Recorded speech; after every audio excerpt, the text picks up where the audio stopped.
الرحیم وما محمد الا رسول، اور نہیں ہے محمد مگر رسول، یا یوں معنی بھی ہو سکتا ہے کہ محمد تو اللہ کے رسول ہیں، محمد رسول ہیں۔ قد خلت من قبلہ الرسل، تحقیق گزر گئے اس سے پہلے رسول۔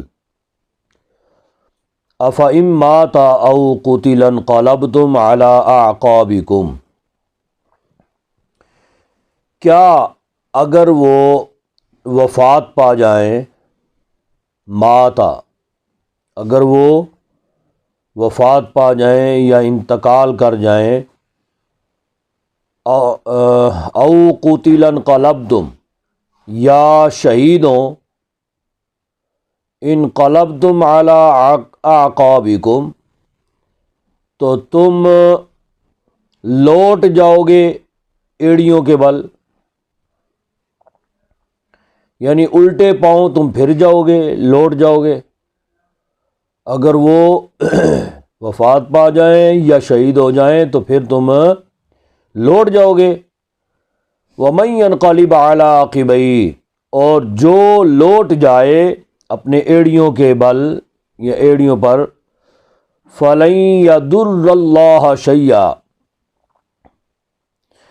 تو ہرگز نہ نقصان کریں گے یا نقصان دیں گے اللہ کو کچھ بھی۔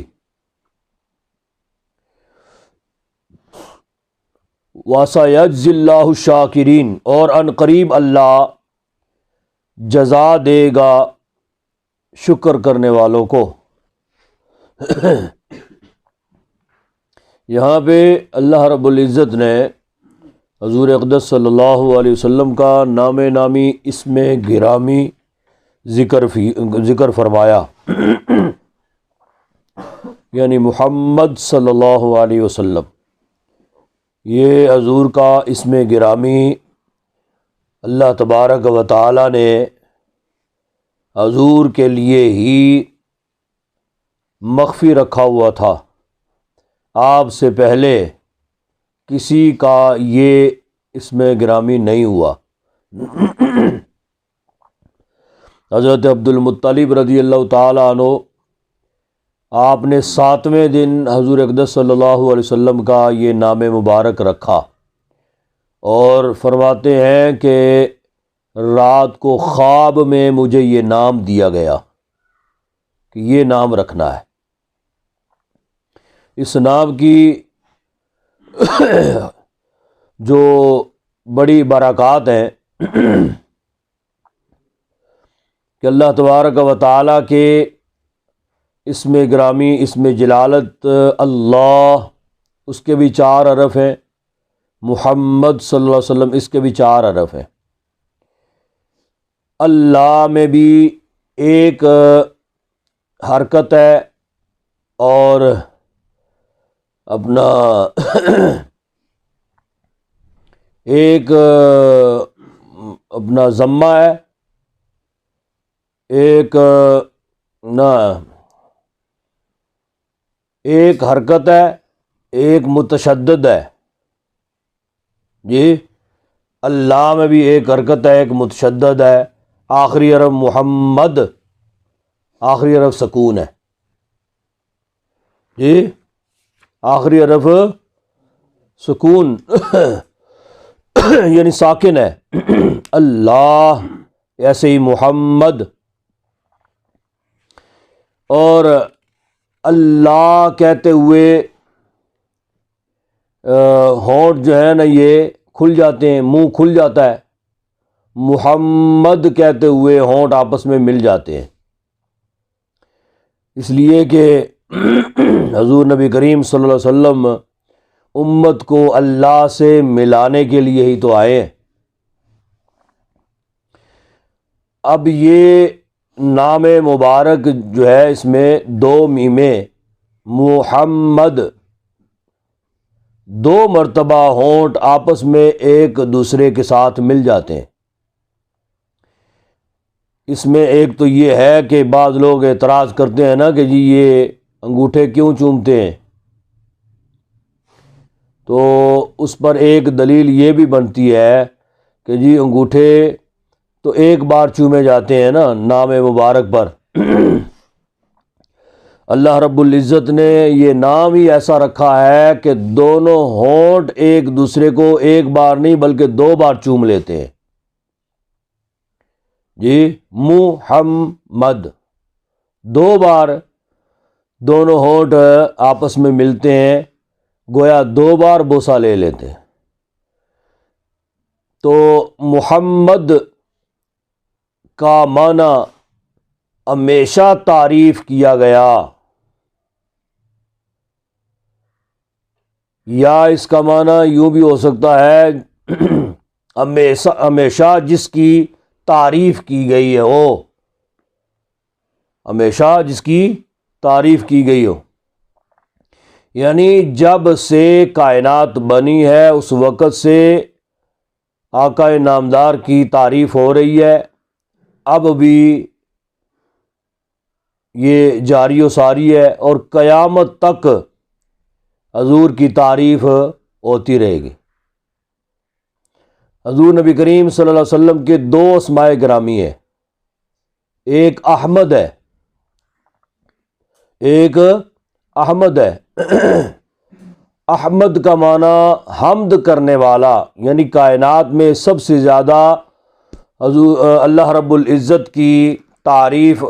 اللہ رب العزت کی حمد کرنے والے حضور اقدس صلی اللہ علیہ وسلم ہے۔ قرآن پاک میں 4 جگہ پہ 4 مقامات پہ اسم مبارک محمد صلی اللہ علیہ وسلم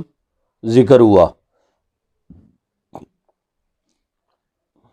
لیکن اللہ تبارک و تعالیٰ نے جہاں کہیں پہ بھی حضور کو مخاطب کیا اس وقت یا محمد کہہ کے نام لے کے نہیں پکارا، بلکہ یا نبی اللہ، یا رسول اللہ، اور القابات یا ایھا المزمل، یا ایھا المدثر، جی طٰہٰ، یاسین، ان القابات سے مراد بھی حضور اقدس صلی اللہ علیہ وسلم کی ذات گرامی۔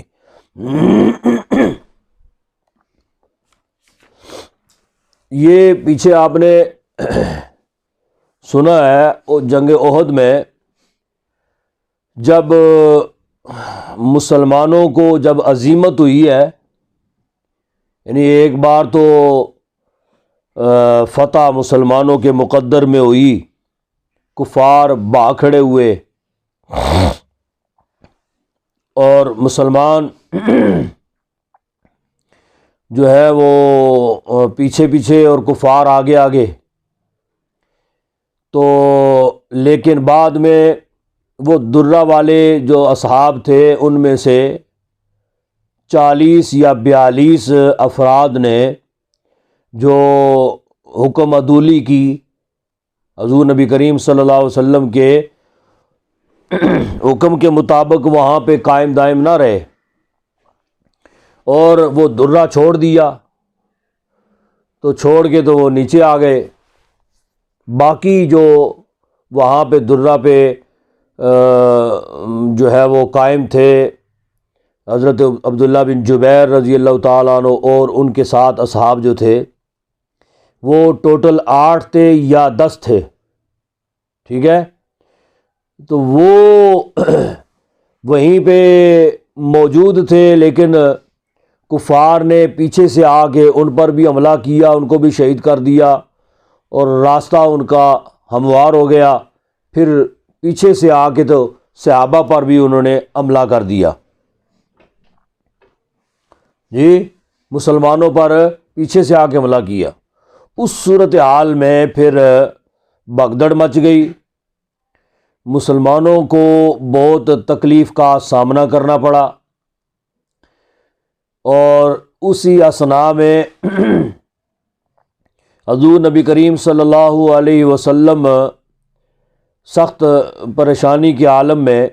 صحابہ نے حضور اقدس صلی اللہ علیہ وسلم کو گھیرے میں لیا ہوا تھا کہ کسی طرف سے حضور پر کوئی وار جو ہے نا یہ نہ ہو سکے۔ چنانچہ اسی سلسلہ میں حضرت طلحہ بن عبید اللہ، حضرت ابوبکر صدیق رضی اللہ تعالیٰ عنہ اور صحابہ جو ہیں وہ حضور نبی کریم صلی اللہ علیہ وسلم کے ارد گرد، حضرت نعمان بن قتادہ رضی اللہ تعالیٰ عنہ وہ ارد گرد حضور نبی کریم صلی اللہ علیہ وسلم کا محاصرہ کیے ہوئے، اور حضرت مصعب بن عمیر رضی اللہ تعالیٰ عنہ یہ اصحاب، تو حضرت قتادہ بن نعمان رضی اللہ تعالیٰ عنہ یہ نہ حضرت طلحہ بن عبید اللہ جو تھے، یہ جو بھی وار آتا تھا نا تو یہ ایسے دیکھا کرتے تھے کہاں سے وار آ رہا ہے، تو وہ جو ہے نا وہ تیر کے وار آتے تھے نا تو آپ ہاتھ اوپر کر کے روک لیا کرتے تھے۔ تو صورتحال یہ ہو گئی کہ ان کا ہاتھ بالکل خشک ہو گیا، ختم ہو گیا، جی شل ہو گیا ان کا ہاتھ۔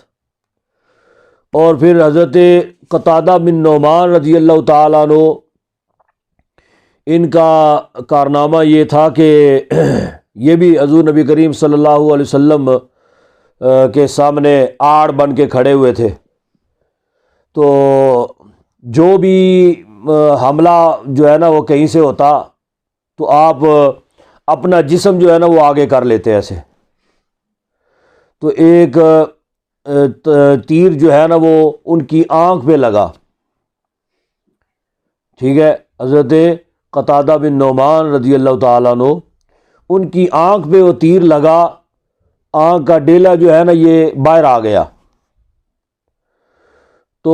اسی صورتحال میں حضور نبی کریم صلی اللہ علیہ وسلم کی بارگاہ میں وہ پہنچے، نبی پاک صلی اللہ علیہ وسلم نے وہ ڈیلا جو ہے نا وہ ان کی آنکھ میں رکھ کے لعاب دہن لگایا، تو وہ بالکل تندرست و توانا ہو گیا، جیسے پہلے آنکھ تھی ایسے ہی ہو گئی۔ تو یہ سارے معاملات، یہ واقعات جو ہے نا یہ اس موقع پر ہوئے۔ تو حضرت انس بن مالک رضی اللہ تعالیٰ عنہ کے چچا حضرت انس بن نضر رضی اللہ تعالیٰ عنہ یہ حضور نبی کریم صلی اللہ علیہ وسلم کی شہادت کی انہوں نے خبر سنی، وہاں پہ حضور کی شہادت کی خبر جو ہے نا یہ بھی مشہور ہو گئی تھی نا، تو انہوں نے خبر سنی تو انہوں نے کہا کہ جی اب جینے کا تو کوئی فائدہ ہی نہیں ہے، جی جب حضور تشریف لے گئے اور پردہ فرما گئے تو اب ہم نے جی کر کیا کرنا ہے، تو وہ گھس گئے کفار میں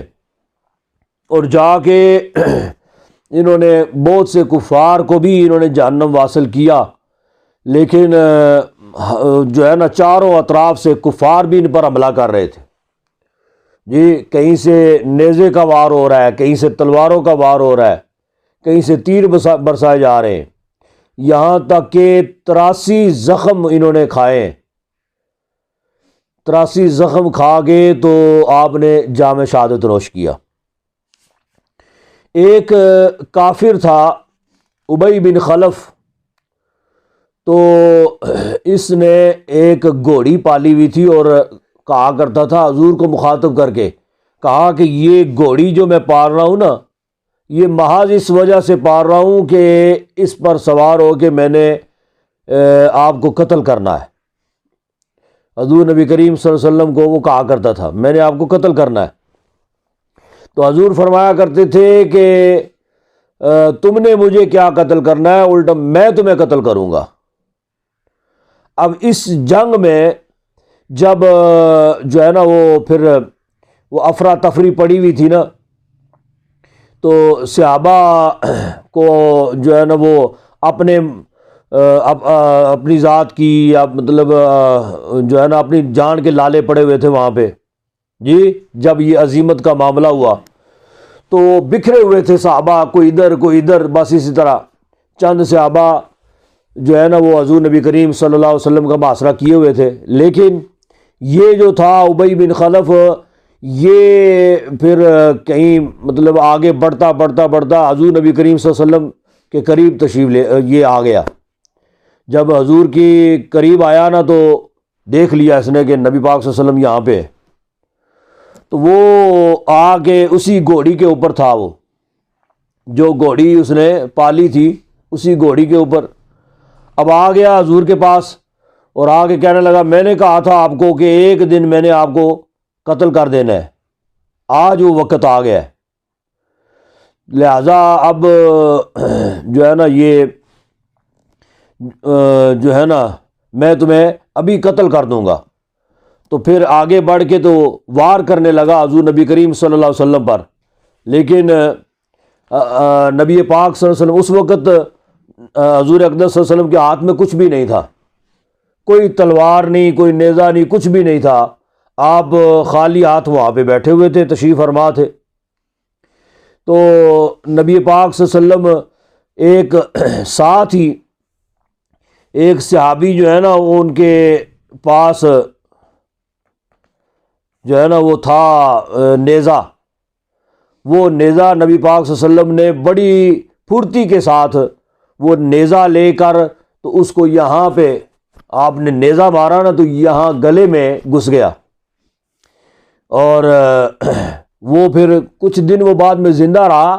لیکن حضور نبی کریم صلی اللہ علیہ وسلم کی اسی ضرب کی وجہ سے بعد میں وہ مر گیا۔ تو یہ اکیلا وہ شخص ہے ابی بن خلف جس کو حضور نبی کریم صلی اللہ علیہ وسلم نے قتل کیا ہے، حضور اقدس صلی اللہ علیہ وسلم کے ہاتھوں اور کوئی بھی قتل نہیں ہوا، یہ اکیلا واحد یہ شخص ہے، ایک شخص حضور کے ہاتھوں قتل ہوا ہے اور یعنی جہنم واصل ہوا ہے، اور ایک شخص جو ہے نا حضور کے ہاتھوں زخمی ہوا ہے،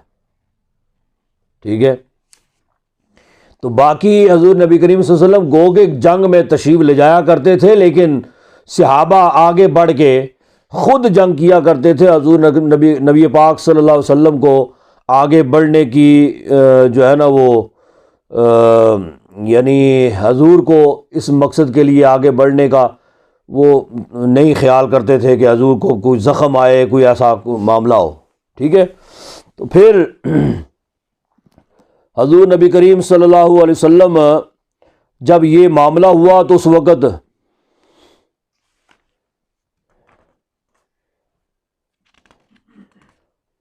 ایک شخص تھا عبداللہ بن قمیعہ، عبداللہ بن قمیعہ یہ کافر حضور نبی کریم صلی اللہ علیہ وسلم کی طرف یہ بھی آگے بڑھا، اور اس نے دیکھا کہ آگے جو ہے نا ارد گرد صحابہ ہیں، اس نے پتھر اٹھا کے تو حضور کی طرف برسائے، تو حضور نبی کریم صلی اللہ علیہ وسلم کو پتھر جو ہے نا وہ لگے، سر مبارک کا خول پہنا ہوا تھا تو خول بھی ٹوٹ گیا، ٹوٹ کے تو اس کی جو ہے نا برچھیاں جو ہے نا وہ گھس گئیں سر کے اندر، اور حضور نبی کریم صلی اللہ علیہ وسلم کا دانت مبارک اسی جنگ میں، جنگ احد میں اس کا ایک کنکر جو ہے نا دانت کا یہ شہید ہوا، پورا دانت نہیں شہید ہوا بلکہ ایک حصہ دانت کا جو ہے نا یہ شہید ہوا، اور حضور نبی کریم صلی اللہ علیہ وسلم آپ کے سر مبارک سے، منہ مبارک سے خون بہنے لگا۔ تو جب یہ معاملہ ہوا نا تو وہ عبداللہ بن قمیعہ اس نے یہ منظر جب دیکھا کہ حضور نبی کریم صلی اللہ علیہ وسلم خون آلودہ ہے، اس نے سمجھا کہ میرا وار جو ہے نا یہ کامیاب ہو گیا، اس نے جا کے کفار میں یہ بات مشہور کر دی کہ میرے وار سے نبی یعنی محمد صلی اللہ علیہ وسلم جو ہیں وہ قتل ہو گئے، الان قتل محمد، یہ اس طرح کر کے اس نے شور ڈالنا شروع کر دیا کہ محمد صلی اللہ علیہ وسلم جو ہے نا وہ قتل ہو گئے، میرے ہاتھوں قتل ہوئے۔ تو صحابہ کی ساری توانائیاں جو تھیں وہ حضور اقدس صلی اللہ علیہ وسلم کے ساتھ وابستہ تھیں، جی نبی کریم صلی اللہ علیہ وسلم ان میں تشریف فرما ہوتے تھے، جس کی وجہ سے ان میں طاقت اور قوت جو ہے اور ہمت ان کے اندر وہ جوان رہتی تھی۔ تو جب نبی پاک صلی اللہ علیہ وسلم کے بارے میں یہ مشہور ہو گیا کہ حضور اقدس صلی اللہ علیہ وسلم جو ہے نا یہ قتل کر دیے گئے، نعوذ باللہ، یعنی شہید کر دیے گئے، تو پھر ان مسلمانوں کے اندر جو ہے نا یہ اپنا 2-3 جماعتیں بن گئیں۔ ایک جماعت، 2 جماعتیں بن گئیں۔ ایک جماعت وہ تھی جو مدینہ المنورہ میں جب حضور اقدس صلی اللہ علیہ وسلم نے اپنا جب یہ قافلہ مرتب کیا تھا، لشکر تیار کیا تھا،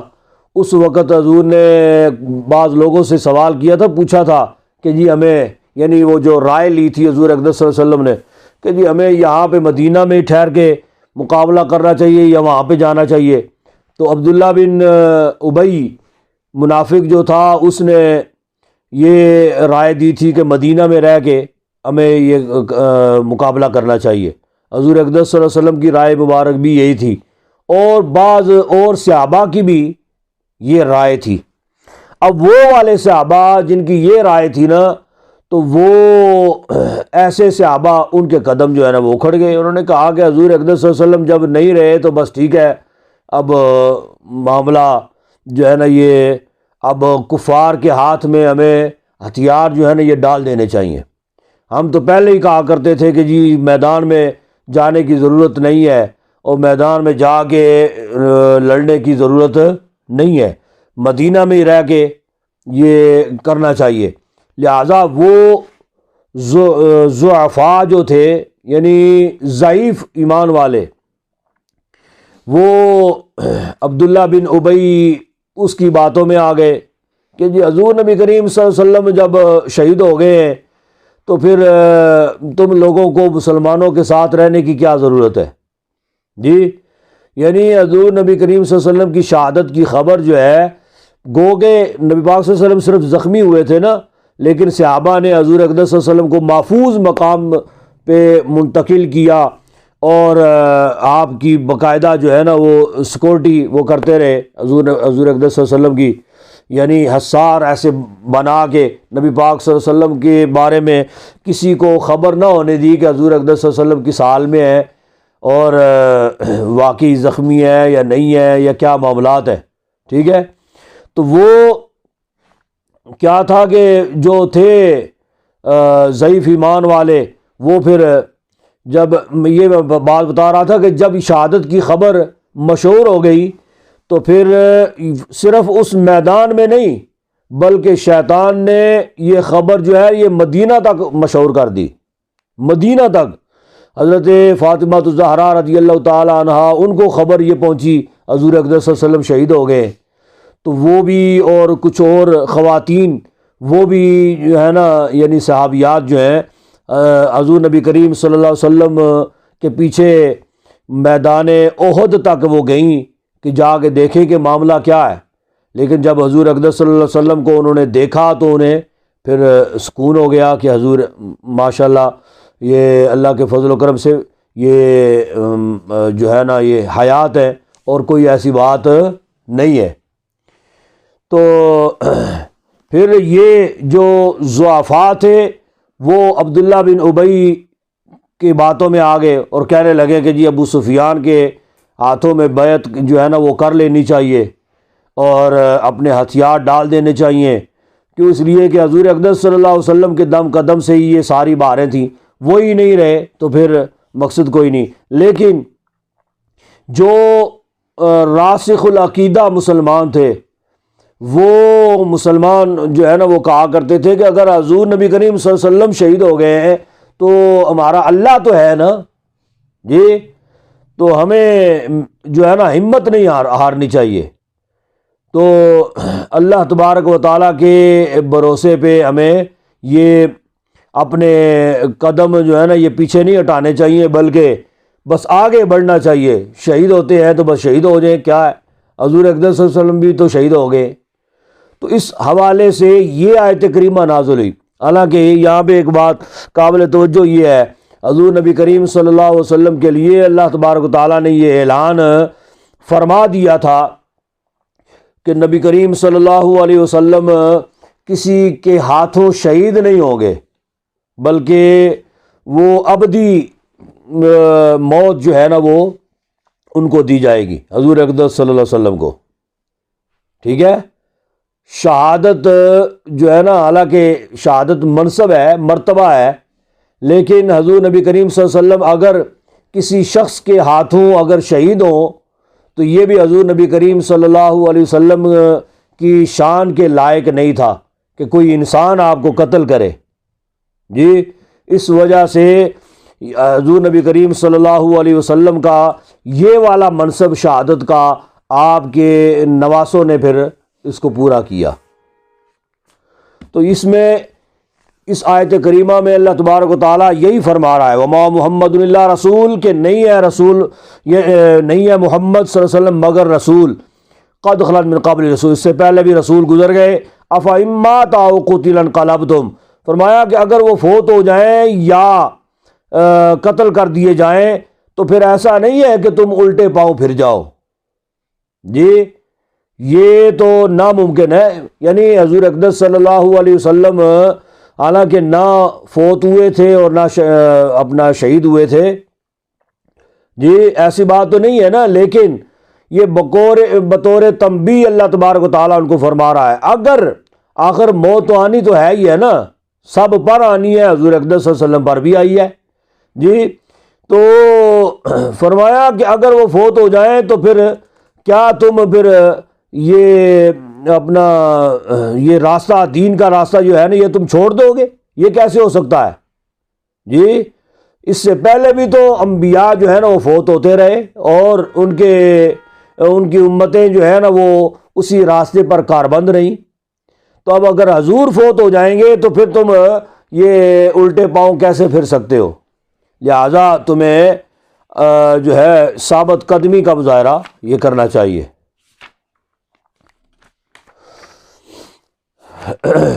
وما كان لنفس ان تموت الا باذن الله کتاب مؤجلا، اور نہیں ہے واسطے کسی جان کے ان تموتا کہ مر جائے، الا باذن اللہ بغیر اللہ کے حکم کے جی۔ جب حضور اقدس صلی اللہ علیہ وسلم کے بارے میں یہ فیصلہ ہو گیا کہ ان کو کوئی شہید نہیں کر سکتا، ان کو کوئی قتل نہیں کر سکتا، تو پھر یہ کیسے ممکن ہو سکتا ہے کہ ان کو کوئی قتل کر سکے؟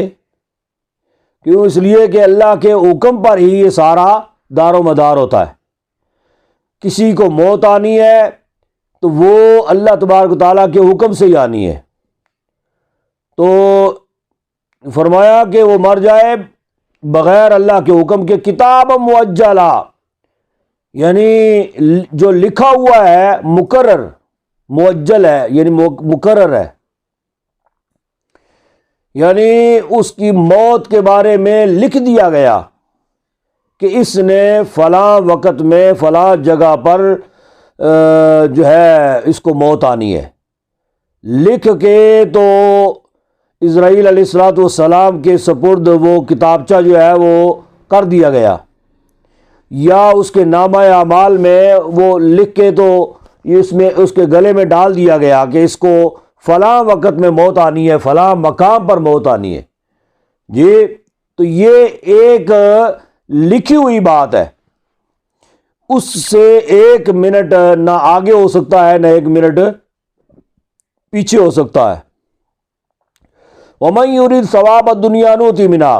اور جو ارادہ کرے ثواب کا دنیا میں، نُؤْتِهِ مِنْهَا، ہم اس کو دیں گے، اور جو وَمَن يُرِدْ ثَوَابَ الْآخِرَةِ نُؤْتِهِ مِنْهَا، اور جو ارادہ کرے ثواب کا آخرت میں، اس کو بھی ہم دیں گے، وَسَنَجْزِي الشَّاكِرِينَ، اور ان قریب جزا دیں گے ہم شکر کرنے والوں کو، ٹھیک ہے۔ لہذا یہ بعض لوگ کہا کرتے ہیں کہ حضرت اسرائیل علیہ الصلوۃ والسلام جو ملک الموت ہیں، تو اللہ تبارک و تعالیٰ نے اور فرشتے بے شمار پیدا کیے ہیں، جو روح قبض کرتے ہیں، جبکہ روح قبض کرنے کی ڈیوٹی جو ہے یہ صرف اسرائیل علیہ السلام کے سپرد ہے۔ صرف حضرت اسرائیل علیہ السلام ہی روح قبض کرتے ہیں، باقی ان کے جو ساتھی جو ہوتے ہیں ساتھ حضرت اسرائیل علیہ السلام کے، ان کے معاون ساتھ ہوتے ہیں، لیکن وہ باقی معاملات جو ہے وہ اس پر وہ مامور ہوتے ہیں، لیکن روح قبض کرنے کا معاملہ جو ہے یہ صرف حضرت اسرائیل علیہ السلام کے پاس ہے۔ باقی معاملات سے مراد کیا ہے؟ مثال کے طور پہ ایک بندے نے یعنی وہ کسی اور مقام پہ ہے اور اس نے کسی اور مقام پہ مرنا ہے، موت اس کی وہاں پہ لکھی ہوئی ہے، جی وہ یہاں پہ ہے منگلا میں اور اس کی موت لکھی ہوئی ہے ادینہ میں، تو اب وہ جو ان کے ساتھ معاون ہے حضرت اسرائیل علیہ السلام کے ساتھ، ان کی ڈیوٹی ہے اس کو جو ہے نا وہ وہاں تک پہنچانا، کسی بھی طریقہ سے اس کے ذہن میں ڈالنا اور وہ اپنا پروگرام مرتب کرے اور وہ وہاں سے نکلے اور وہاں تک پہنچے۔ وہاں تک پہنچنے کے اسباب وہ ان کے معاونوں کے پاس ہے۔ پھر روح جو ہے یہ نہیں ہے کہ بس وہ ایک ہی جگہ پہ پڑی ہوئی ہے اور روح نکال لی ایسے، یہ پورے جسم کے اندر روح جو ہے یہ سرایت کر رہی ہے، ٹانگوں سے لے کر اوپر تک۔ تو باقی جو جسم کے حصے ہیں وہاں سے روح ان کے معاون نکالتے ہیں، لیکن یعنی یہ ٹانگوں سے روح نکلنا شروع ہوتی ہے، ایسے اوپر آنا شروع ہوتی ہے، پھر جو اصل روح جو ہے وہ پھر حضرت اسرائیل علیہ السلام ایسے قبض کر لیتے ہیں، ٹھیک ہے۔ اور جو ہے بعض کہا کرتے ہیں کہ یہ پھر ممکن کیسے ہو سکتا ہے، یعنی روح زمین پر لوگ انسان جو ہے نا یہ پھیلے ہوئے ہیں، اور ایک یہاں پہ مر رہا ہے، ایک پاکستان کے دوسرے کنارے پہ مر رہا ہے، ایک کسی ملک میں مر رہا ہے، کسی ملک میں مر رہا ہے، تو اسرائیل علیہ السلام ایک اکیلی ہستی جو ہے وہ ہر جگہ سے روح جو ہے نا وہ ہر بندے سے ایسے قبض کیسے کر سکتے ہیں؟ تو وہ ان کے لیے حدیث مبارکہ سے ثابت ہے، حضرت اسرائیل علیہ السلام کے لیے یہ کائنات ایسے ہے جیسے دسترخوان ہوتا ہے، جی جیسے دسترخوان، ہمارے سامنے دسترخوان ایسے بچھا ہوا ہو اور قسم قسم کے کھانے پڑے ہوئے ہوں، ہمارا جی کرے گا کہ وہاں سے کوئی چیز جو ہے نا وہ ہم لے لیں تو ہم وہاں سے بھی لے لیں گے، جی کرے گا کہ وہاں سے کچھ لے لیں تو وہاں سے بھی لے لیں گے، جی دسترخوان ہمارے سامنے پڑا ہے، لیکن جہاں سے آپ کا جی کرے، جس چیز کے کھانے کا جی کرے، آپ وہ چیز جو ہے نا وہاں سے اٹھا سکتے ہیں۔ ایسے ہی اسرائیل علیہ السلام کے لیے بھی یہ پوری کائنات، یعنی ان کی طاقت کا عالم یہ ہے کہ اللہ تبارک و تعالیٰ نے یہ پوری کائنات کو ان کے لیے گویا دسترخوان بنا دیا، ٹھیک ہے۔ اور پھر کیا ہوتا ہے کہ جیسے یہ ایک پلیٹ کے اندر چاول پڑے ہوئے ہوں نا، تو ہم ایسے جو ہے نا وہ ہاتھ کے ساتھ اگر کھا رہے ہوں تو ایسے اٹھاتے ہیں، تو وہ مٹھی میں لے کر ایسے، تو کئی چاول جو ہے نا وہ ہماری مٹھی میں آ جاتے ہیں، تو ایسے پھر لے کے تو کھا جاتے ہیں۔ ایسے ہی اسرائیل علیہ السلام کے لیے وہ گویا کہ دسترخوان ہے، اور انہوں نے ایک روح ادھر سے قبض کرنی ہے، ایک ادھر سے، ایک ادھر سے، ایک ادھر سے، جی تو وہ انہوں نے ادھر ایسے ایسے کر کے روحیں جو ہے نا وہ قبض کرنی ہے۔ بس ان کی ڈیوٹی یہی ہے، روزانہ نہ جانے کتنی اموات ہوتی ہیں، لیکن اللہ تبارک و تعالیٰ کے فرشتے کی طاقت اگر اتنی ہے تو رب ذوالجلال کی طاقت کا عالم پھر کیا ہوگا۔ اور پھر حضرت اسرائیل علیہ السلام جو ہے یہ تو حضور اقدس صلی اللہ علیہ وسلم کے اور تمام جتنے بھی ملائکہ ہیں سارے حضور اقدس صلی اللہ علیہ وسلم کے خادم ہیں اور غلام ہیں، تو حضور نبی کریم صلی اللہ علیہ وسلم کی طاقت کا عالم کیا ہوگا۔ وَكَأَيٍّ مِّن نَبِيٍّ قَاتَلَ، اور بہت سے نبیوں میں سے ہیں قاتل، جن کے ساتھ جہاد کیا، معاہو، جہاد کیا ان کے ساتھ، یعنی کتنے ہی انبیاء ہیں ان کے ساتھ جہاد کیا، ان کے ساتھ ربیون کثیر، بہت سے رب والوں نے، اللہ والوں نے. فما وہنوا لما اصابہم، پس نہ سست پڑے اس وجہ سے کہ جو انہیں پہنچی، مصیبت پہنچی. جی نہ سست پڑے ان، یعنی وہ حضرات انبیاء کرام علیہ الصلوۃ والسلام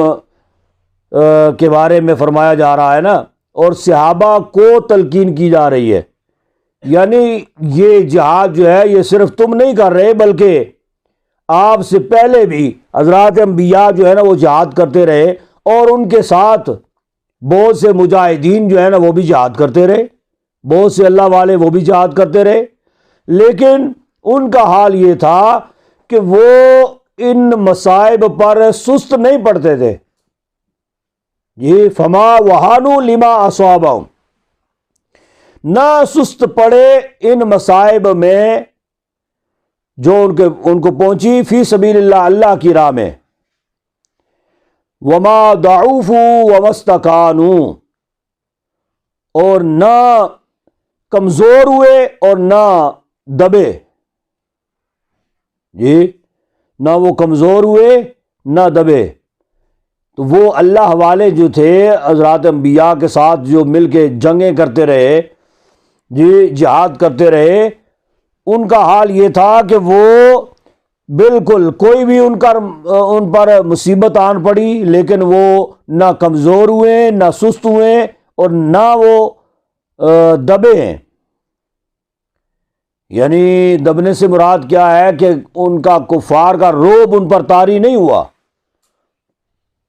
واللہ یحب الصابرین، اور اللہ پسند فرماتا ہے صبر کرنے والوں کو. تو لہذا یعنی یہ مثال دے کے اللہ تبارک و تعالیٰ ان کو تاکید فرما رہا ہے کہ تم پر اگر احد میں کوئی مصیبت آن پڑی تھی تو تمہیں جو ہے یہ قدم پیچھے نہیں ہٹانے چاہیے تھے. جی تمہارے قدم لڑکھڑانے نہیں چاہیے تھے. وما كان قولهم الا ان قالوا، اور نہ تھے قولہم، یہ قولہم نہیں تھا بات ان کی یا قول ان کا، سوائے اس کے کہ وہ کہتے. یعنی اس کا مطلب کیا ہے کہ ان کا یہ کہنا کوئی درست نہیں تھا. یعنی جیسے انہوں نے بے صبری کا مظاہرہ کیا جی ضعفاء مومنین نے کہ جی اب حضور نہیں رہے تو پھر ہمیں جنگ کرنے کی کیا ضرورت ہے، ہم ایسے ہی لڑتے مر رہے ہیں جناب علی، زخم کھا رہے ہیں اور جو ہے وہ تکلیف اٹھا رہے ہیں. تو لہذا فرمایا کہ انہیں یہ زیب نہیں دیتا تھا کہ یہ کچھ کہنا جو وہ کہتے رہے، بلکہ انہیں چاہیے تھا الا ان قالوا، مگر یہ کہ وہ کہتے ربنا اغفر لنا، ہمارے رب بخش دے ہمیں، بخش دے ہمارے ذنوبنا، گناہوں کو، ہمارے گناہوں کو بخش دے. واسرافنا فی امرنا، اور ہماری زیادتیوں کو جو ہمارے کاموں میں ہیں یعنی ان کو بھی معاف فرما. واسرافنا، اسراف کہتے ہیں نا زیادہ بڑھنے کو، ہماری زیادتیوں کو فی امرنا، ہمارے کاموں میں سے ان کو بھی معاف فرما. وثبت اقدامنا، اور ہمیں ثابت قدم رکھ. وانصرنا، اور ہماری مدد فرما کافر قوم پر. فآتاہم اللہ، بس دیا ان کو اللہ نے ثواب الدنیا، دنیا میں بھی ثواب، وحسن ثواب الآخرہ، اور آخرت میں بھی ان کے لیے اچھا ثواب ہے۔ واللہ یحب المحسنین، اور اللہ پسند فرماتا ہے نیکوکاروں کو، یعنی ان کفار نے اپنا ضعفاء مومنین جو تھے ان کو یہ بے صبری کی باتیں درست نہیں تھی کرنی، انہیں یہ چاہیے تھا کہ یہ دعا کرتے وہاں پہ اللہ رب العزت کے حضور، اپنے گناہوں کی معافی طلب کرتے اور کفار کے سامنے ثابت قدمی کے لیے دعا کرتے، تو اللہ تبارک و تعالیٰ انہیں کامیاب کر دیتا۔ لیکن پھر بھی اللہ رب العزت نے ان کو معاف فرما دیا کہ یہ ان کی لغزش ہے کہ حضور نبی کریم صلی اللہ علیہ وسلم کی شہادت کی خبر سن کے ان کے ایمان جو ہے نا وہ کمزور ہو گئے، یہ ان کی لغزش ہے۔ لیکن یہ حضور نبی کریم صلی اللہ علیہ وسلم کے طفیل اللہ تبارک و تعالیٰ نے ان کو معافی عطا فرمائی۔ یا ایھا الذین آمنوا ان تطیعوا الذین کفروا، اے ایمان والو اگر تم بات مانو، تطیعوا الذین کفروا، کافر لوگوں کی یا کافروں کی بات مانو یا ان کے کہنے پر چلو، یردوکم علی اعقابکم، تو لوٹا دیں گے تم کو تمہاری ایڑیوں کے بل، فتنقلبوا خاسرین، پس تم لوٹو گے نقصان پا کر، ٹھیک ہے، نقصان اٹھاتے ہوئے تم لوٹو گے۔ بل اللہ مولاکم، بلکہ اللہ تمہارا مولا ہے، وہو خیر الناصرین، اور وہ کیا ہی بہتر مددگار ہے۔ عبداللہ بن ابی نے ضعفاء مومنین جو تھے انہیں پھر ورغلایا نا، انہوں نے کہا کہ جی اگر تمہارے نبی سچے ہوتے تو وہ شہید نہ ہوتے، جی یعنی یہ اگر وہ سچے ہوتے تو وہ شہید نہ ہوتے، اب وہ شہید ہو گئے، اس کا مطلب ہے کہ وہ سچے نبی نہیں تھے، لہذا تم نے اپنی جانوں پر ویسے ہی ظلم کیا ہے اور نقصان کیا ہے اپنی جانوں کا، لہذا تم ایسے کرو کہ اب ابو سفیان کے ہاتھوں مطلب امان جو ہے نا یہ تم طلب کر لو، یعنی کہیں ایسا نہ ہو کہ ظاہری بات ہے حضور نہیں رہے تو پھر باقی مسلمان جو ہے نا وہ تو مطلب ان کی طاقت اور قوت وہ تو نہیں رہے گی نا، تو لہذا ابو سفیان اور اس کے ساتھی ان کو بھی آگے جو ہے نا وہ قتل کر دیں گے، شہید کر دیں گے، لہذا تمہیں چاہیے کہ ان کے ابو سفیان کے ہاتھ پہ امان لے لو۔ امان سے مراد یہ ہوتا ہے کہ ہم آئندہ کے بعد تمہارے ساتھ لڑائی نہیں کریں گے جی، تو لہذا ہمیں بخش دیا جائے، چھوڑ دیا جائے، امان لے لو۔ تو اور پھر حضور نبی کریم صلی اللہ علیہ وسلم پر یہ آیت کریمہ نازل ہوئی جس میں فرمایا گیا کہ یہ جو کفار تمہیں جو ہے نا چکنی چکبڑی باتیں کر کے تو تمہیں بہکاتے ہیں، اور کفار یہی چاہتے ہیں کہ تم جو ہے نا اپنے الٹے پاؤں تم لوٹ جاؤ، یعنی کفر کی طرف لوٹ جاؤ، ٹھیک ہے، لہٰذا ان کی باتوں میں آنے کی ضرورت نہیں ہے۔ ان تطیعوا الذین کفروا، یعنی کفار کی باتوں میں تم نہ آؤ، ٹھیک ہے، اس موقع پر یہ آیت کریمہ نازل ہوئی۔ سنلقی فی قلوب الذین کفروا الرعب، ان قریب ڈال دیں گے ہم کافروں کے دلوں میں روب، یعنی مسلمانوں کا روب ڈال دیں گے، بما اشرکوا باللہ، اس لیے کہ وہ شریک ٹھہراتے تھے اللہ کا، ما لم ينزل به سلطانا، جو نہیں شریک مانا انہوں نے اللہ کا ان چیزوں کو جن پر کوئی دلیل نازل نہیں ہوئی، ٹھیک ہے، ما لم ينزل بھی، جن پر نہیں نازل ہوئی سلطانہ کوئی دلیل، یعنی ایسوں کو وہ اللہ کا شریک بناتے تھے، یعنی بتوں کو اور باقی چیزوں کو جن جن کی وہ پوجا کرتے تھے، تو ان کے بارے میں تو قرآن پاک میں بھی کوئی دلیل نہیں آئی کہ یہ سچے ہے جی،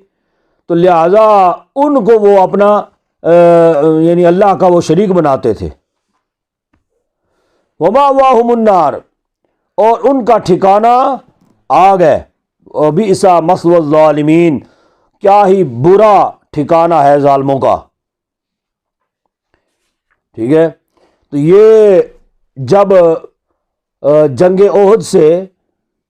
یہ واپس پلٹے نا مکہ المکرمہ کی طرف مشرکین مکہ، راستے میں ابو سفیان نے اپنے ساتھیوں کو روک لیا اور کہا کہ جی ہم نے مسلمانوں کا نقصان تو بہت کر دیا تھا، اور گویا کہ ایک درخت تھا مسلمانوں کا، اور اوپر سے ہم نے سارا تنا جو ہے نا وہ کاٹ دیا ہے، صرف جڑ رہ گئی تھی، تو وہ ہم وہیں پہ چھوڑ کے تو جناب علی اب جا رہے ہیں واپس، لہٰذا ہمیں ایک بار پھر جانا چاہیے، یعنی مسلمانوں کو جڑ سے اکھیڑ دینا چاہیے، ٹھیک ہے۔ تو یہ حضور نبی کریم صلی اللہ علیہ وسلم یہ انہوں نے مشورہ کیا نا، اور یہ سوچ کر وہ پھر واپس وہ پلٹے، لیکن حضور نبی کریم صلی اللہ علیہ وسلم کو خبر ہو گئی۔ راستے میں انہوں نے کہا کہ جی یہ مسلمانوں کو ایسے قتل کرنا اور جڑ سے ختم کرنا یہ تو کوئی معمولی بات نہیں ہے جی، لہذا فی الحال ہم جنگ سے تھکے ہارے ہوئے جناب علی واپس جا رہے، فی الحال اپنے گھروں کو جا کے تو پھر اس کے بعد سوچیں گے کیا کرنا ہے۔ حضور نبی کریم صلی اللہ علیہ وسلم کو اس بات کی خبر ہوئی، نبی پاک صلی اللہ علیہ وسلم نے صحابہ سے پھر فرمایا، کہا کہ جو ہے کفار پھر اگر آ رہے ہیں واپس جنگ کرنے کے لیے تو تم لوگوں کا کیا ارادہ ہے؟ تو صحابہ کرام جو زخمی تھے، پٹیاں باندھی ہوئی تھیں، صورتحال بڑی گمبھیر ان کی تھی، لیکن جیسے ہی سنا حضور نبی کریم صلی اللہ علیہ وسلم سے فوراً تیار ہو گئے، کہا کہ جی ٹھیک ہے چلتے۔ تو ادھر پھر وہ آتے ہوئے دوبارہ پھر وہ واپس مکہ المکرمہ کی طرف لوٹ گئے۔ تو یہ آیت کریمہ اللہ تبارک و تعالیٰ نے حضور کو یہ نازل فرمائی، جس میں بتایا گیا کہ یہ اب کفار کے دلوں میں مسلمانوں کا رعب اللہ تبارک و تعالیٰ بٹھا دے گا، ٹھیک ہے۔ تو یہ مسلمانوں کا رعب ہی تھا کہ دوبارہ پھر وہ واپس لوٹ گئے۔ وَلَقَدْ صَدَقَكُمُ اللَّهُ وَعْدَهُ، اور البتہ تحقیق سچ کر دکھایا تم نے اللہ کے وعدے کو، یعنی اللہ نے سچ کر دکھایا تم کو، اللہ نے وعدہ، اپنا وعدہ جی، اللہ نے تمہیں اپنا وعدہ سچ کر دکھایا۔ اذ تحسونہم باذنہ، جب تم قتل کرتے تھے ان کو اس کے حکم سے، حتی اذا فشلتم تحسونہم، اس کا معنی قتل کرتے تھے، یہ حسن سے ہے نا، حسن کا معنی یعنی روک لینے سے مراد ایک یہ بھی ہوتا ہے کہ قتل کر دینا۔ حتی اذا فشلتم وتنازعتم، حتیٰ کہ جب بزدلی کی تم نے، فشلتم وتنازعتم فی الامر، اور جھگڑ پڑے تم فی الامر، تم حکم میں تم نے جھگڑا ڈالا، یعنی حکم میں جھگڑا ڈالنے سے مراد کیا ہے؟ یعنی حضور نبی کریم صلی اللہ علیہ وسلم نے جو معمور کیے تھے وہ درہ میں،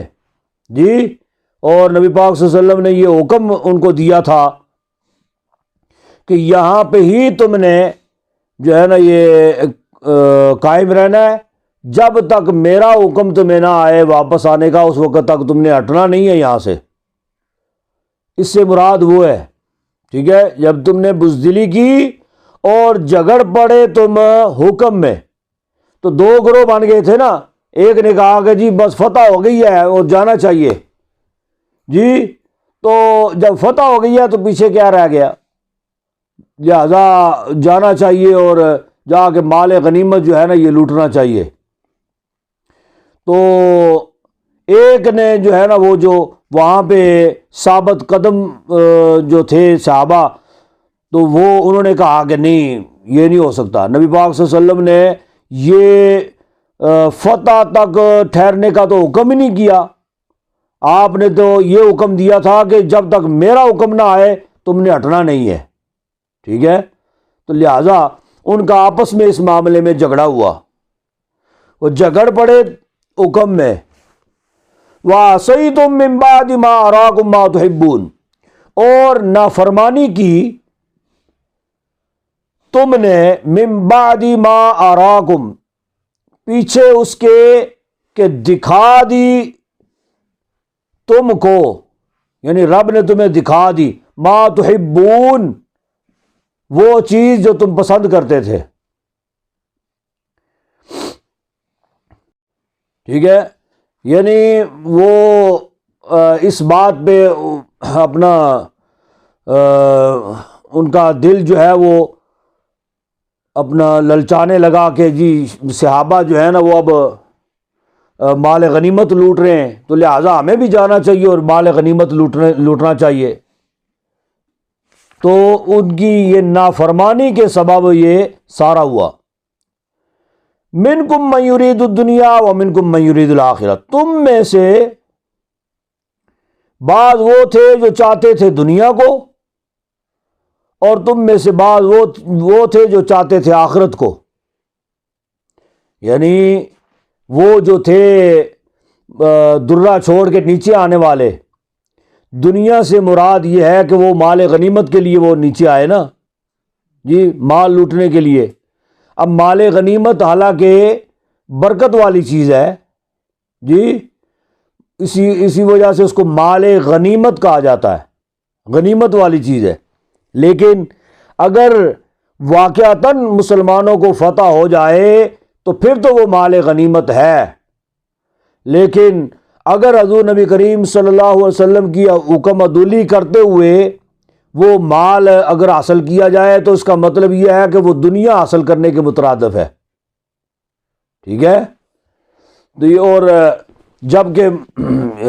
فتح جو ہے وہ ابھی تک یقینی نہیں ہوئی ہے، تو اس وجہ سے فرمایا گیا منکم من یرید الدنیا، تم میں سے بعض وہ ہیں جو دنیا حاصل کرتے ہیں اور تم میں سے بعض وہ ہے جو ارادہ کرتے ہیں آخرت کا۔ ثم صرفکم عنہم لیبتلیکم، پھر پھیر دیا تم کو ان سے، لیبتلیکم، تاکہ امتحان کرے تمہارا یا آزمائش کرے تمہاری۔ پھر پھیر دیا تم کو ان سے تاکہ تمہارا امتحان کرے۔ وَلَقَدْ عَفَا عَنْكُمْ، اور بے شک اس نے تمہیں معاف کر دیا۔ یہاں پہ اللہ تبارک و تعالیٰ نے ان کی معافی کی سند جو ہے نا یہ عطا فرما دی۔ واللہ ذو فضل علی المؤمنین، اور اللہ مسلمانوں پر فضل کرنے والا ہے۔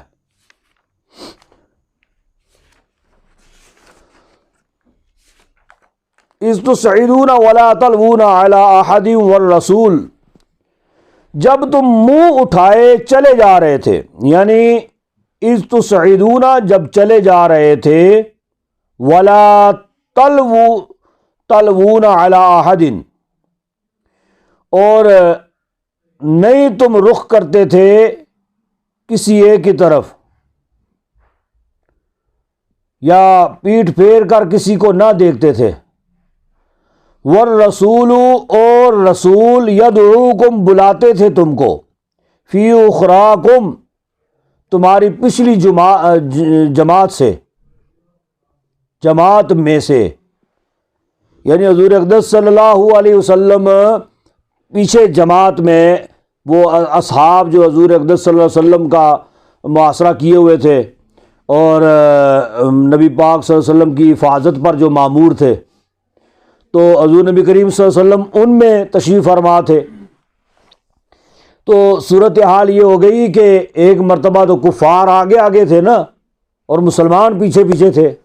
لیکن جب پھر یہ نقصان ہوا مسلمانوں کا اور وہ اوپر والے نیچے آ گئے، جب جی کفار پیچھے سے آ کے تو انہوں نے حملہ کیا، اب صورتحال یہ ہوگی کہ مسلمان آگے آگے تھے اور کفار پیچھے پیچھے تھے،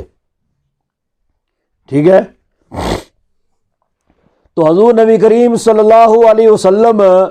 یعنی اس وقت پھر یہ بھی مشہور ہو گیا کہ حضور شہید ہو گئے، تو نبی پاک صلی اللہ علیہ وسلم ان کو پیچھے سے پھر آوازیں دیتے رہے، یدعوکم، بلا رہے تھے تم کو، فی اخراکم، یہ تمہاری پچھلی جماعت میں سے، فاصابکم غما بغم لکیلا،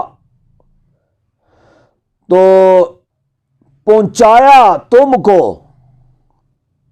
غم پر غم، غمم بغم لکیلا،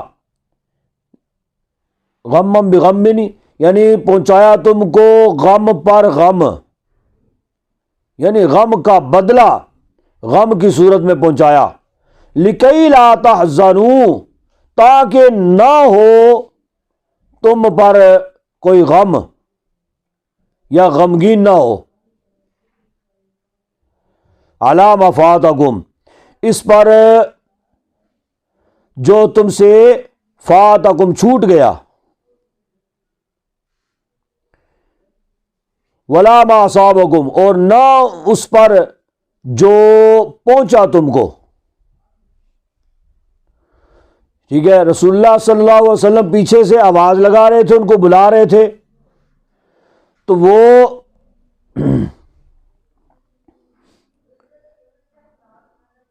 یعنی اس قدر مسلمانوں کو پھر وہاں پہ نقصان ہوا، غمم بغم، یعنی غم پر غم ان پر مسلط ہو گیا، تاکہ نہ ہو، نہ غمگین ہو، علی ما فاتکم، اس پر جو تم سے چھوٹ گیا، ولا ما اصابکم، اور نہ اس پر جو پہنچا تم کو، یعنی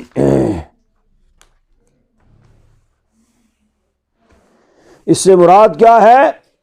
یعنی حضور نبی کریم صلی اللہ علیہ وسلم،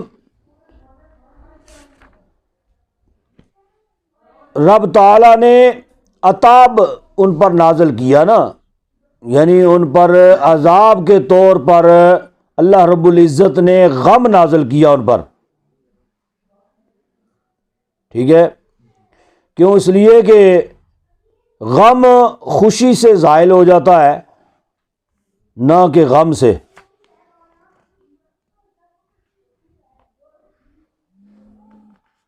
یعنی اس کا مراد اس سے یہ ہے، یعنی فوراً تمہاری معافی کا اس لیے اعلان کر دیا تاکہ تم فوت شدہ نفعوں پر، فوت شدہ نفعوں سے مراد کیا ہے کہ یعنی وہ جو مال غنیمت لوٹا جا رہا تھا، اب اس سے وہ محروم ہو گئے، تو اس وجہ سے اور حاصل شدہ تکالیف پر غم نہ کرو، یہ معافی تمہارے ان زخموں کا مرہم بن جائے گا، یا تمہیں یہ بھاری غم رسول اللہ صلی اللہ علیہ وسلم کی شہادت کی وجہ سے اس لیے دیا تاکہ تم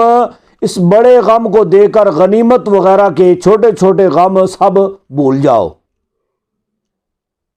ٹھیک ہے، یعنی حضور نبی کریم یہ ہے غم بغم، یعنی نبی پاک صلی اللہ علیہ وسلم کی شہادت کی خبر اب مسلمانوں کے لیے یہ کوئی معمولی تو نہیں تھی نا، تو فرمایا کہ تمہیں اس بات کا غم تھا کہ جی مال غنیمت نہیں مل سکا ہمیں، تو اسی اثناء میں حضور نبی کریم صلی اللہ علیہ وسلم کی شہادت کی خبر جو ہے نا یہ بھی عام ہو گئی، مشہور ہو گئی، تو اللہ تبارک و تعالیٰ نے تمہارا وہ غم بلانے کے لیے تم پر یہ غم جو ہے نا یہ نازل کر دیا۔ یہ غم پر غم کیوں ہوا؟ محض اس وجہ سے وہ لوگ،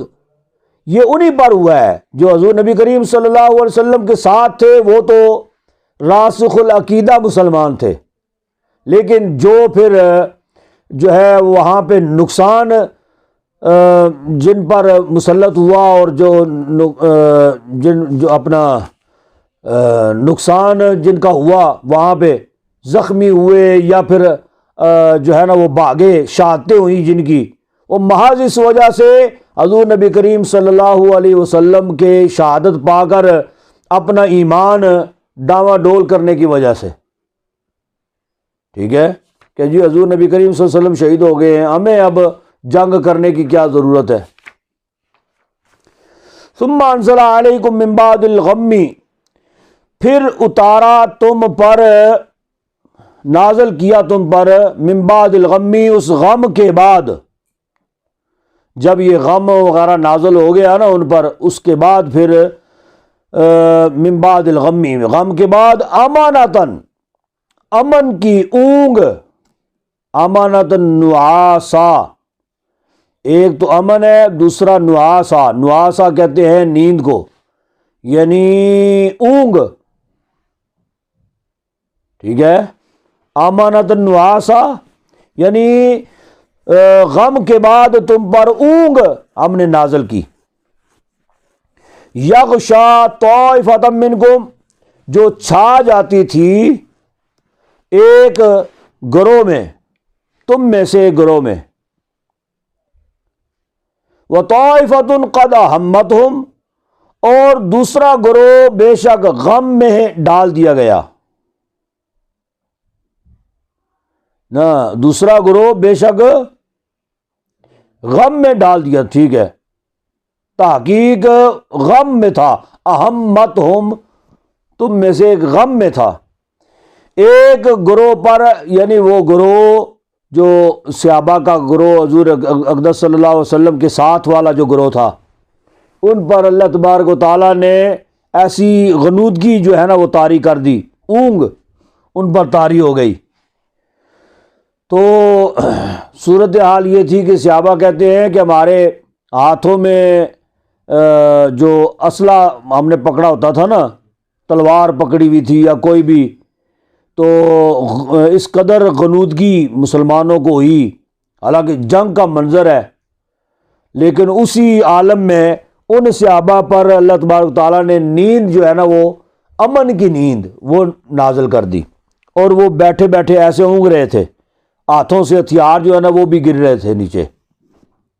جی گرتے تھے، پھر وہ اٹھ جاتے تھے کہ کوئی چیز ہاتھ سے گر گئی ہے، پھر اٹھا لیتے تھے، پھر اونگ آتی تھی، پھر گر جاتے تھے، اس طرح کی اونگ اللہ تبارک و تعالیٰ نے ان پر مسلط کی۔ لیکن دوسرا ہی گروہ، وہ والا گروہ جو ضعفائے مومنین کا تھا، تو ان پر اللہ تبارک و تعالیٰ نے غم نازل کیا، جی، اور وہ پریشان حال تھے اس وقت، اور ادھر ادھر وہ گھوم پھر رہے تھے، ان کا کوئی پرسان حال نہیں تھا۔ انفسہم، یہ وہی ہے، قد اہمتہم انفسہم، یعنی ان پر غم ڈال دیا ان کو ان کی جانوں نے، یظنون باللہ غیر الحق، گمان کرتے تھے اللہ پر ناحق، ظن الجاہلیہ، یعنی جاہلیت کا گمان، کون سا گمان؟ جاہلیت کا گمان کرتے تھے، یعنی گمان سے مراد کیا ہے کہا کرتے تھے کہ جی وہ جی ہمیں آنے کی کیا ضرورت تھی جی، تو اللہ تبارک و تعالیٰ کو بھی پتہ تھا کہ ہمیں اگر شکست ہونی ہے تو پھر ہمیں یہ کیوں بتایا گیا کہ جی اپنا وہاں پہ مسلمانوں کو فتح ہوگی، یہ کیوں کہا گیا؟ یعنی اللہ تبارک و تعالیٰ پر وہ گمان، غلط گمان کرتے تھے۔ تو یہ کون سا گمان ہے؟ جاہلیت کا۔ یقولون حل لنا من الامر من شیء، کہتے تھے کیا ہے ہمارے لیے اس کام میں کچھ اختیار ہے، یعنی اس کام میں کچھ ہمارا بھی اختیار ہے، یعنی کوئی ہماری بھی کوئی بات سنے گا یا نہیں سنے گا جی، یا ہماری کوئی بات سنی کوئی نہیں گئی ہے، یعنی ہماری کوئی وقت ہی کوئی نہیں ہے، یہ کہا کرتے تھے۔ قل ان الامر کلہ للہ، تم فرماؤ بے شک سارا اختیار اللہ کے لیے ہے، کلہ سارے کا سارا اختیار اللہ کے لیے ہے۔ یخفون فی انفسہم ما لا یبدون لک، چھپاتے تھے اپنے دلوں میں جو نہیں ظاہر کرتے تھے آپ کے لیے، یعنی حضور نبی کریم صلی اللہ علیہ وسلم پر جو ہے نا وہ ظاہر نہیں کرتے تھے، لیکن اپنے دلوں میں وہ چھپا کے رکھتے تھے کہ جی ہمیں جانے کی ضرورت نہیں ہے۔ یہ منافقین جو تھے نا، یہ ان کے بارے میں۔ یقولون لک من الامر شیء ما قتلنا ہاہنا، کہتے تھے اگر ہوتا ہمارے لیے اس کام میں کوئی اختیار ہوتا، ما قتلنا ہاہنا، تو نہ قتل کیے جاتے ہم اس جگہ، ہماری بات اگر مانی جاتی وہاں پہ تو پھر ہم یہاں پہ قتل تو نہ ہوتے۔ سمجھ آئیے؟ قل لو کنتم فی بیوتکم، تم فرماؤ اگر ہو تم اپنے گھروں میں، اگر تم اپنے گھروں میں بھی ہو، وہ لبارز الذین کتب علیہم القتل الی مضاجعہم، تو البتہ نکل آتے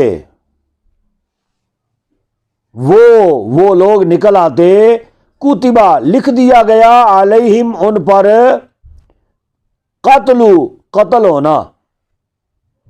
ٹھیک ہے؟ یعنی وہ تو کہا کرتے تھے نا یہ ہماری بات اگر مان لی جاتی تو ہم یہیں پہ رہتے، مدینہ میں رہتے، یہاں پہ نہ آتے تو ہم نہ قتل ہوتے۔ تو فرمایا کہ جس کے بارے میں قتل ہونا لکھ دیا گیا ہے نا کہ اس نے قتل ہونا ہے، فلاں جگہ پہ قتل ہونا ہے، تو وہ اس کا کوئی نہ کوئی سبب وہاں پہنچنے کا بن ہی جاتا ہے، اس نے وہاں پہنچنا ہی پہنچنا ہے، جو مرضی ہو جائے۔ وہ اپنے گھروں میں بھی اگر ہوگا تو کوئی ایسا سبب اس کو وہاں پہنچانے کا پیدا ہو جائے گا اور اس نے وہاں پہ پہنچنا ہے۔ کتب علیہم القتل، لکھ دیا گیا ہے اوپر ان کے قتل ہونا، الی مضاجعہم، لکھا گیا تھا الی مضاجعہم، اپنی قتل گاہوں کی طرف، یعنی اس مقام کی طرف جہاں پہ اس کا قتل ہونا لکھ دیا گیا ہے، وہاں پہ پہنچنے کے اسباب اللہ تبارک و تعالیٰ پیدا فرما دیتا ہے۔ یعنی اس کا مطلب یہ بھی ہے نا کہ جس کی موت ابھی لکھی نہیں گئی، وہ چاہے جنگ کے میدان میں چلا جائے، موت کے سامنے چلا جائے، اس کو موت آ نہیں سکتی، جو مرضی ہو جائے۔ اور جس کی موت لکھ دی گئی ہے وہ گھروں میں بھی اگر رہے گا جی، اور پرسکون وہ اور محفوظ مقام پر بھی اگر ہوگا تو پھر بھی وہاں پہ بھی اس کو موت آ جانی ہے۔ یہ تو اللہ کی قدرت کے فیصلے ہیں نا۔ وَلِيَبْتَلِيَ اللَّهُ مَا فِي صُدُورِكُمْ، اور تاکہ آزمائے اللہ، لیبتلیہ آزمائے اللہ ما فی صدورکم جو تمہارے سینوں میں ہے، وَلِيُمَحِّصَ مَا فِي قُلُوبِكُمْ اور تاکہ ظاہر کرے جو تمہارے دلوں میں ہے. ٹھیک ہے جی، تاکہ ظاہر کرے جو تمہارے دلوں میں ہے. واللہ علیم بذات الصدور اور اللہ جانتا ہے دلوں کی بات کو. یعنی تمہارے دلوں کے اندر جو پوشیدہ ہے نا، تم ظاہر نہیں کرتے ہو، اللہ تبارک و تعالیٰ اس کو جانتا ہے، وہ اس کے علم میں ہے.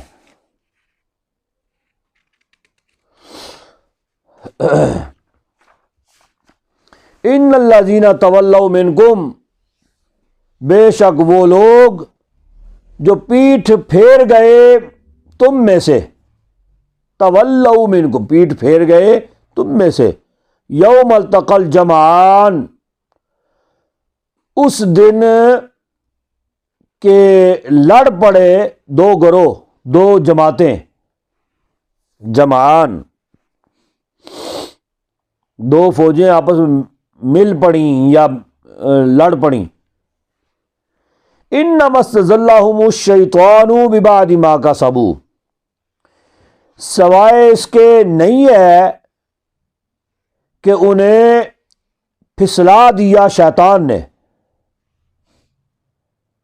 انما استزلهم الشیطان پھسلا دیا ان کو شیطان نے، ببعض ما کسبوا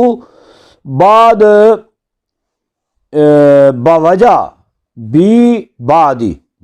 بازر بی کا معنی بوجہ یا ساتھ، بعد ان کے اعمال کے جو انہوں نے کیا، جو انہوں نے کمایا. ٹھیک ہے نا، یعنی اللہ تبارک و تعالی نے ان لوگوں کے جو اپنا احد کے میدان میں جن کے قدم لڑکھڑا گئے اور حضور کی شہادت کی خبر سن کر وہ لا یعنی سی باتیں کرنے لگے، تو اللہ تبارک و تعالیٰ نے پھر بھی ان کو معاف فرما دی. فرمایا کہ ان کو شیطان نے پھسلا دیا تھا. یہ شیطان نے ان کو لغزش دی، پھسلا دیا، اور وہ پھسلایا کس وجہ سے؟ ببعض ما کسبوا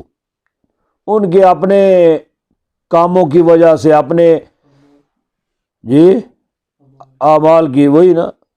وجہ سے، بعض اعمال کی وجہ سے ان کو پھسلا دیا. وَلَقَدْ عَفَا اللَّهُ عَنْهُمْ اور البتہ بے شک